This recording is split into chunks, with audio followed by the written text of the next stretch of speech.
جو کچھ کماتا وہ اپنے بچوں کے پیٹ پالنے میں خرچ ہو جاتا اور اگلے دن پھر وہی خالی ہاتھ ہوتا۔ وقت کے ساتھ بچے بڑے ہونے لگے اور ان کی ضروریات بھی بڑھنے لگیں۔ ایک دن اس کی بیوی نے مشورہ دیا کہ کوئی مستقل آمدنی کا ذریعہ تلاش کیا جائے تاکہ بچوں کی تعلیم اور ضروریات پوری ہو سکے۔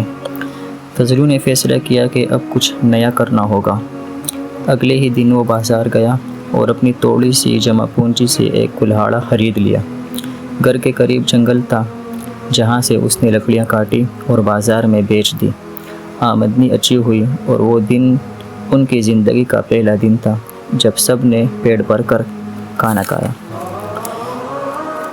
اب وہ روزانہ لکڑیاں کاٹنے لگا، دن بدن محنت کرتا رہا تاکہ زیادہ لکڑیاں کاٹ کر اچھی آمدنی حاصل کرے۔ اس کی زندگی بہتر ہونے لگی، گھریلو حالات سنبھلنے لگے۔ کچھ مہینوں بعد اس کی کارکردگی کم ہونے لگی۔ وہ دن بھر محنت کرتا مگر پہلے جتنی لکڑیاں نہیں کٹتی۔ اس کی آمدنی بھی کم ہو گئی اور حالات دوبارہ بگڑنے لگے۔ اس کی بیوی نے پوچھا، اب